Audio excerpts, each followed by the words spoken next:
اس کے بعد ظاہر ہے میں نے اپنے اصولوں پہ کمپرومائز نہیں کرنا ہوتا، اس لیے میں ہتھے نہیں چڑھتا ہوں. جو بندے کمپرومائز کرتے ہیں نا وہ پھر ہتھے چڑھ جاتے ہیں. خیر ان لوگوں نے ان کو اس طرح پٹو ڈالا کہ آپ کو پتا ہے کہ عرب ملکوں میں دعوت اسلامی پہ پابندی ہے کیونکہ وہ ہارڈ لائنر ہے بریلویوں کے اعتبار سے. سعودی عرب کے اندر یہ گرین پگڑی کے اوپر کو کسی کو دیکھ لیں تو وہ پکڑ کے وہاں پہ شرطیں جو ہے بٹھا لیتے ہیں. ظاہر ہے وہ پاکستانی اہل حدیث ہیں وہابی، تو وہ تو ان سے نفرت کرتے ہیں. اب یہ بڑا اچھا موقع تھا، بیچ میں بندے انوالو ہوئے. یعنی یہ باتیں میں آپ کو جو بتا رہا ہوں جو اندر کے لوگ ہیں جن میں پاکستان لیول کے بریلویوں کے علماء اور مفتی بھی شامل ہیں، انہوں نے مجھے خود یہ باتیں بتائی ہیں اور پھر کچھ قرائن بھی بتا رہے تھے کہ الیاس قادری صاحب کی منتیں لوگ. السلام علیکم دوستو، کیسے ہیں؟ امید کرتا ہوں سب خیر و عافیت سے ہوں گے. آج ہم ایک اور ویڈیو پہ ریئیکشن دینے والے ہیں، بہت اہم ٹاپک پہ. آج ہم ایک ایسے بات پر گفتگو کرنے والے ہیں جو دو حصوں پر مستقبل ہے. ایک طرف دعوت اسلامی کا بلال قادری کا ذکر اور دوسری طرف مولانا الیاس قادری صاحب کا وہ بیان جس میں انہوں نے قانون ہاتھ میں لینے سے سخت منع کیا ہے، اور اس میں انجینئر محمد علی مرزا صاحب کا پوائنٹ بھی ہم سنیں گے. چلو دیکھتے ہیں اس ویڈیو کو، پہلے دیکھتے ہیں پھر بات کریں گے. تھا اس سلسلے میں نے اپنے غریب خانے پر وہ لنگر رضویہ کی ترکیب رکھی تھی اور کئی اسلامی بھائی اس میں شریک تھے، جس میں میں نے اپنے بیٹے حاجی بلال کو بھی دعوت دی تھی. میرے فرزند ہے اور صلہ رحمی کی نیت تھی میری. اللہ کریم قطع رحمی سے بچائے. قطع رحمی یہ حرام ہے، اللہ کریم بچائے، ہم سب کو بچائے. تو اس میں اراکین شورا بھی باز تھے. دراصل 2006 سے کچھ مسائل ہمارے اس طرح کے چل رہے ہیں حاجی بلال رضا کے اور ہمارے، اور میں نے کئی بار اس بات پر گفتگو بھی ہوئی ہماری، لیکن کوئی ترکیب بن نہیں پائی. میری اور ان کی سوچ میں فرق ہے. اب میں ایک مخصوص انداز میں جو دعوت اسلامی کو لے کر چل رہا ہوں سب کے سامنے یہاں ہے، تو اب تنظیمی طور پر ہماری چونکہ انڈرسٹینڈنگ نہیں ہے تو اس لیے وہ ترکیب نہیں ہے. ظاہر ہے کہ باپ اپنی اولاد کو دوسروں کے مقابلے میں زیادہ پہچانتا ہے، ذہنی کیفیت کو سمجھ سکتا ہے. تو بہرحال میں اس نتیجے پر پہنچا ہوں کہ یہ ہمارے ساتھ چل نہیں سکتے. جس طرح دیگر انجمنیں، ادارے، واعظین و مقررین اپنے اپنے طور پر کر رہے ہیں، تو یہ بھی دعوت اسلامی سے الگ تھلگ رہ کر اپنے طور پر بیانات وغیرہ کر رہے ہیں. اور کسی کو کسی سنی کی بلا اجازت شرعی مخالفت کرنی بھی نہیں چاہیے. دعوت اسلامی والوں کو چاہیے کہ میری بنائی ہوئی مرکزی مجلس شورا کی اطاعت کریں اور ان کے ماتحت رہ کر مدنی کام کی دھوم دھام جاری رکھیں. دعوت اسلامی والوں میں جو شورا کے لوگ تھے انہیں اندازہ ہو گیا کہ یہ تو بچہ بڑا تیز ہے بلال قادری، جس کی وجہ سے الیاس قادری صاحب اپنے ساتھ لکھتے ہیں ابو البلال. وہ نعت خان بھی بہت اچھا ہے. جو لوگ دعوت اسلامی کے اجتماعات اٹینڈ کرتے رہے نا تو انہیں یاد ہوگا کہ 1995 میں پہلا اجتماع تھا جو ملتان میں ہوا. اس سے پہلے کراچی میں اجتماع ہوا کرتا تھا کورنگی 2.5 نمبر میں. تو 1995 میں ملتان شفٹ ہو گیا یہ، تاکہ پنجاب کے لوگوں کے لیے بھی آسانی ہو جائے، اور ملتان سینٹر بنتا ہے آلموسٹ پورے ملک کا. آپ ساؤتھ اور نارتھ کے اعتبار سے دیکھیں تو اس وقت اویس قادری صاحب بھی دعوت اسلامی میں تھے. تو یہ نعت پڑھا کرتے تھے تو پیچھے ایک چھوٹے سے بچے کی بھی آواز آتی تھی نعت پڑھنے کی. کئی ایک پرانی کیسٹس کے اندر موجود ہے. وہ بلال قادری اس وقت چھوٹا ہی تھا ظاہر ہے. تو بعد میں خیر وہ بلال قادری صاحب چونکہ بڑے شارپ تھے، پھر ان سے کچھ ایشوز بھی مس ہینڈل ہوئے. آپ کو پتہ ہے جب سلمان تاثیر کو اسیسینیٹ کیا گیا تو وہ جو ممتاز قادری صاحب تھے ان کی جب قبر بنی اور وہاں سے ایک آمدن کا سلسلہ شروع ہو گیا. آپ کو پتہ ہے جہاں بھی کوئی اس طرح ہوتا ہے تو مزار بنتا ہے. تو اس پورے سینیریو میں الیاس قادری صاحب اس سسٹم کا حصہ نہیں بنے. میں الیاس قادری صاحب کو پرسنلی جانتا ہوں اور الیاس قادری صاحب کی شخصیت جو ہے یہ پاکستانی قوم کے لیے فی الوقت نعمت ہے، کیونکہ یہ ہارڈ لائنر نہیں ہے، یعنی یہ پیسو ریزسٹنس کے قائل ہیں. کبھی انہوں نے آپ دیکھیں کوئی پبلک پروٹیسٹ نہیں کیا، کبھی کسی احتجاج کے اندر، کسی پولیٹیکل ایشو کے اندر انوالو نہیں ہوئے. اسی وجہ سے ہماری ایجنسیز نے انہیں کئی سالوں سے جو ہے نا وہ امن کی نمبر 1 جماعت ڈکلیئر کر رہے ہیں پاکستان میں، دعوت اسلامی کو. اور جینوئنلی الیاس قادری صاحب پہ جب خود بھی مرڈر اٹیمپٹ ہوئی تھی اس کے بعد بھی انہوں نے کبھی کوئی احتجاج اس طرح نہیں کیا، کسی بھی ایشو میں انوالو نہیں ہوتے.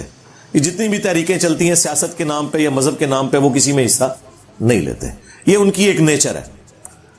وہ ممتاز قادری صاحب جو ہیں وہ ان کے مرید تھے، تو پھر ظاہر ہے ان سے بھی سوال ہوا. انہوں نے کہا کہ میں تو اس چیز کو صحیح نہیں سمجھتا کہ کوئی قانون خود ہاتھ میں لے اس حوالے سے، تو ظاہر ہے یہ تو نہیں صحیح سمجھتے اس کو.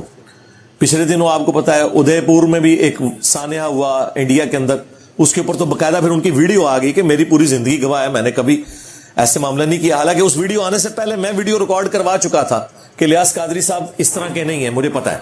میں تو اس بات کی تعلیم دیتا آیا ہوں کہ اگر خدا نہ خواستہ مجھ پر بھی کوئی ظلم و زیادتی ہو تب بھی میرے مریدین اور دعوت اسلامی والے ہرگز تشدد و مزاحمت اور قانون کی خلاف ورزی کا راستہ اختیار نہ کریں. میرے انتقال کے بعد بھی موجودہ سیاست اور سیاسی سرگرمیوں، ہڑتالوں، احتجاجی ریلیوں اور دھرنوں وغیرہ سے دور رہیں. اور کہ اب یہ الیاس قادری صاحب ڈیفینسو موڈ میں گئے ہیں، ورنہ تو بڑی وہ پیر بھی ہیں ان کے، بڑا ان کو وہ عزت کی نگاہ سے دیکھتے ہیں، کوئی سوچ نہیں سکتا ان سے کوئی اختلاف رائے کر سکے. انہوں نے کہا لگ دے آتنا، 1-2 کام ایجنسیوں نے کہا کہ ہم خود ان سے کروا لیں.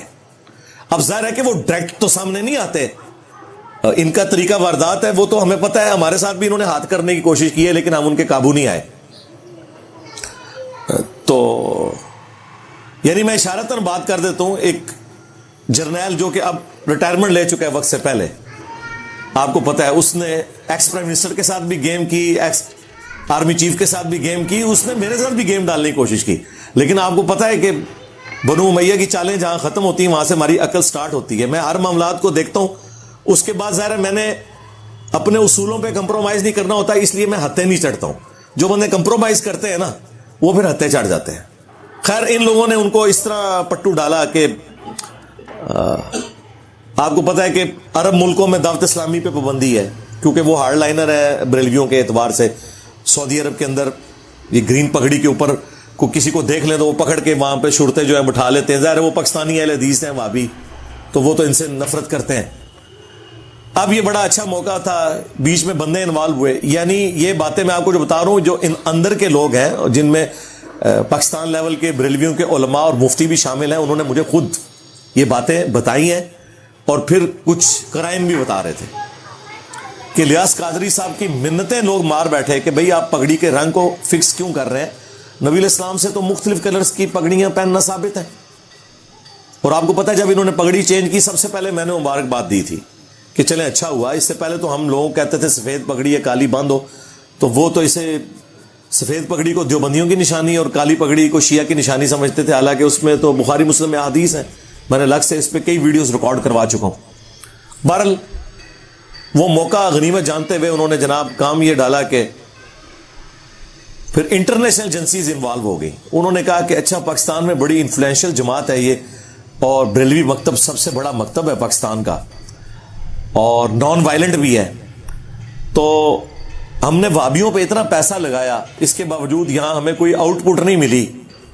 وہ آؤٹ پٹ کیا چاہتے تھے کہ ملوکیت کو پروموٹ کیا جائے، یزید کو رحمۃ اللہ علیہ کہا جائے اور حسین کو نیچے کیا جائے. اس میں نہ ان کی کوئی یزید سے ہمدردی ہوتی ہے، نہ یزید کے باپ کے ساتھ کوئی ہمدردی ہوتی ہے، اور نہ کوئی حسین سے بغض ہوتا ہے، نہ حسین کے باپ کے ساتھ بغض ہوتا ہے. اصل میں وہ اپنی لائن سیدھی کر رہے ہوتے ہیں کہ اگر یزید کی ملوکیت جسٹیفائی ہوتی ہے تو عرب ملکوں میں تو آپ کو پتہ ہے نہ ڈیموکریسی ہے نہ خلافت ہے، وہ تو ملوکیت خاندانی ایک ڈائنسٹی لے کے چل رہے ہیں. تو انہوں نے کہا چلو بریلویوں پہ پیسہ لگاتے ہیں. لیکن یہ باتیں اب الیاس قادری صاحب کو تو نہیں پتا، وہ تو نیچے کے لوگ استعمال ہو رہے ہوتے ہیں. انہوں نے پھر جناب بیچ میں ان کے گھسے کہ جی آپ لوگ کچھ ہمارے لیے معاملات کریں تو کچھ ہم آپ کو ریلیف دیتے ہیں، آپ کو مکہ مدینے میں مرکز بھی دے دیں گے، بنانے کی اجازت دے دیں گے. تو دو کام آپ کریں. ایک تو اپنی پگڑیوں کا رنگ چینج کریں. اس میں پاکستانی ایجنسیوں کا بیچ میں بینیفٹ یہ تھا کہ گرین پگڑی سے ایک جماعت بن جاتی ہے, ایک یونٹی ہوتی ہے, اور یہاں تو وہ کسی جماعت کی پاپولرٹی کو برداشت نہیں کرتے, نہ کسی پرائم منسٹر کی پاپولرٹی کو برداشت کرتے ہیں, تو وہ کوئی نہ کوئی معاملہ چلا دیتے ہیں اس کے خلاف. بہرحال انہوں نے کہا کہ ٹھیک ہے جی آپ پگڑیوں کے رنگ چینج کریں, رنگ چینج ہوں گے تو یونٹی خود ہی ٹوٹ جائے گی. ایک نہیں, اب وہ رنگ کیا چینج ہوئے ہیں, وہ ایسے عجیب و غریب رنگ پہن رہے ہیں, بندہ کہتا ہے یار یہ کون سے رنگ پہن لیے انہوں نے. اچھا, ایک تو یہ کام کروایا. دوسرا انہوں نے ان سے یہ کہا کہ بھئی آپ کو پتا ہے کہ حضرت امیر معاویہ رضی اللہ تعالیٰ عنہ کے خلاف بڑا پروپیگنڈا ہو رہا ہے یہاں پہ, شیعہ رافضی جو ہے وہ کر رہے ہیں. حالانکہ مسئلہ یہ نہیں تھا, مسئلہ اپنی ملوکیت بچانا تھا. تو آپ جو ہے نا اس کے اوپر تھوڑا سٹانس لیں. تو اس میں پھر انہوں نے باپا جانی کو یوز کیا. انہوں نے جناب وہ نعرے لگا دیے, بے گناہ بے خطا معاویہ معاویہ. فیضان امیر معاویہ, عاشق مصطفیٰ حضرت معاویہ, زاہد و پارس بے گناہ بے خطا حضرت حضرت اتوار کو بڑی رات ہے 22ویں شب, اتوار کو جلوس بیاد معاویہ نکلے گا اور انشاءاللہ مدنی مذاکرہ ہوگا اور لنگر معاویہ بھی کھائیں گے انشاءاللہ. فیضان امیر معاویہ. ٹھیک ہے, اندازہ کریں عمار ابن یاسر جنہیں اتنے ظالمانہ طریقے سے جنگ صفین میں قتل کیا گیا, ان کے لیے کسی بریلوی نے نعرہ نہیں لگایا بے گناہ بے خطا عمار ابن یاسر, اور ان کے قاتلین کو بڑھا چڑھا کے پیش کیا. تو اب اس کی وجہ سے آپ کو پتا ہے پھر بریلویوں میں 2 دھڑے بن گئے. خیر اس شر میں سے بھی ایک خیر نکلا ہے. تو وہ 2 دھڑے بن گئے ہیں, ایک جو ہے وہ پرو بنو امیہ ہیں, اور دوسرے جو ہیں وہ پرو جو ہے وہ آل رسول ہیں, اہل البیت ہیں علیہم السلام. لوگ سمجھنے لگے کہ شاید یہ کسی مسلک کا حکم ہے, مگر مولانا صاحب نے کہا میری پوری زندگی گواہ ہے میں نے کبھی کسی کو کا راستہ نہیں دیا, اور یہ بات پوری امت کے لیے سبق ہے. ایک اور اچھی بات یہ ہے کہ کیا لوگوں نے پہلے ہی بیان دیا تھا کہ مولانا صاحب ایسے بندے نہیں ہیں کہ وہ لوگ کو حصے یا قانون سیکھنے پر اسے. اور جب مولانا صاحب کی اپنی ویڈیو سامنے آئی تو بات واضح ہو گئی کہ ان کا راستہ ہمیشہ امن, صبر اور نظام کا ہی ہے. انہوں نے تو یہ تک کہا اگر مجھ پر بھی ظلم ہو جائے تو بھی میرا مریدین اور میرے سلسلے والے قانون توڑنے کا راستہ نہ اپنائیں. دوستو اس پورے مجموع سے ایک بات نکل آتی ہے, دین ہمیں جذبات سے نہیں چلانا, ادب نظام اور صبر سے چلاتا ہے. کسی مسلک کا ہونا یہ ایک الگ بات ہے, مگر قانون کا تو رہے گا. علماء کا کام عوام کو ٹھنڈک دینا ہوتا ہے, نہ کہ ہنسا کی طرف دھکیلنا. اور مولانا الیاس قادری صاحب کا یہ بیان قانون کی پابندی, تشدد سے دوری اور صبر کا سبب یہ ہر مسلک کے ذمہ داروں کے لیے ایک مثال بن سکتا ہے.